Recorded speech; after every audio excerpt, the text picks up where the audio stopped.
tem um fator que muda também bastante o cenário que a gente está conversando, que é até bastante explorado pelo Dr. Thiago Volpi. A gente até coincidentemente se encontrou no final do ano e, sentamos algumas vezes para almoçar juntos, e ele falou muito sobre isso. E ele fala assim, o ser humano que já nasceu, eu acho que é esse o número, mas entenda o conceito da ideia.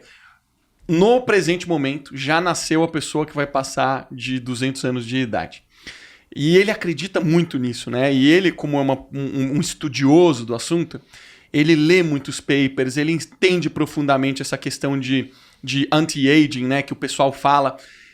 Ele fala assim, Marcelo, não é mais discutível se de fato as pessoas vão avançar no tempo médio de vida. A gente não discute mais isso. A gente discute o que vai acontecer quando este dia chegar.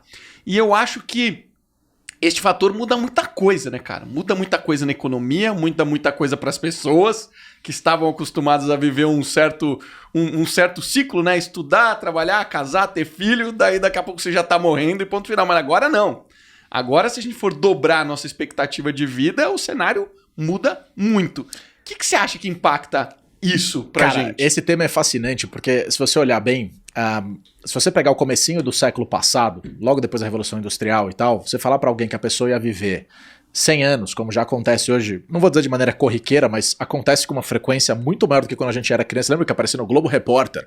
Nossa, se a pessoa fez 100 anos, era tipo, nossa, um X-Men. Hoje em dia você já fala 100 anos, cara, sei lá, tem um brother de 130, tem um de 120. Teve um que pegou Covid, tinha cento e não sei quanto, e ainda saiu vivo. Pô. Então, mas é tipo o Keith Richards e a princesa Elizabeth, a rainha Elizabeth, enfim, esses caras não, você vê, princesa, são rainha. Eles são Anunnaki. Mas o ponto é assim, a gente vive o dobro do que a gente vivia, em alguns lugares o triplo da expectativa média do século passado. Em 100 anos, a gente aumenta. Então, o que eu acho curioso é que geralmente a gente tem a visão do mundo muito baseada naquilo que a gente convive. Então a gente convive com os nossos avós, talvez tataravós para alguns, com os nossos pais, primos, irmãos e tal.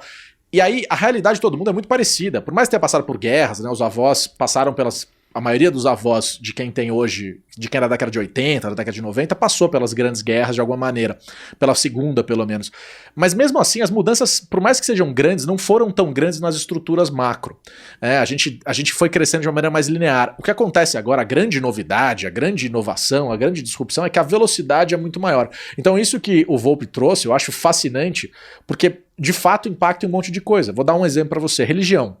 A maioria das religiões, as principais do mundo, tem o seu mecanismo de recompensa baseado na morte.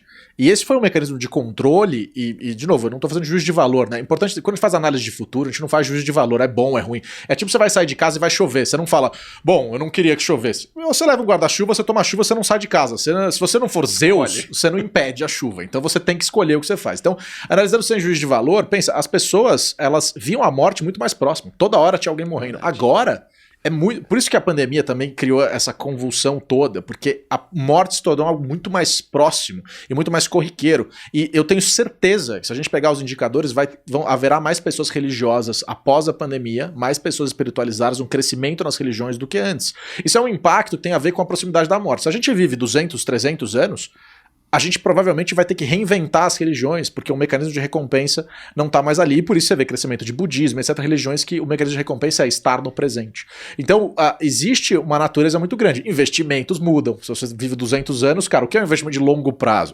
Exploração espacial, que a gente fala tanto, é um assunto que eu sou fascinado, é muito mais possível se você vive 1000 anos, e mas vai levar 50 anos para chegar em Plutão. Tudo bem, hoje é impossível você pôr 30 anos, sei lá, você vai pôr um cara dentro de uma nave, ele vai começar com 15 anos, ele vai chegar em Plutão com 45, ele morre lá. Ninguém vai. Agora, se você vive 1000, cara, o que são 30 anos se você vive 1000? E a nave for da hora, né? A nave for legal, for bacana, com conversível e tal. Mas assim, o grande negócio é impacta em uma série de coisas. E eu concordo com ele, aliás, com um monte de pensadores que dizem que muito provavelmente a gente não tem só o ser humano que vai viver até 200 anos, mas provavelmente um ser humano que em tese não morre mais. Como seria esse pós-vida é outra coisa, mas que em tese não morre mais. Quem tem até 21, 22 anos, em tese não morre mais. Então, cara, que mundo incrível. Eu acho fascinante a gente estar no momento em que a gente tem essas possibilidades e que a tecnologia permite isso.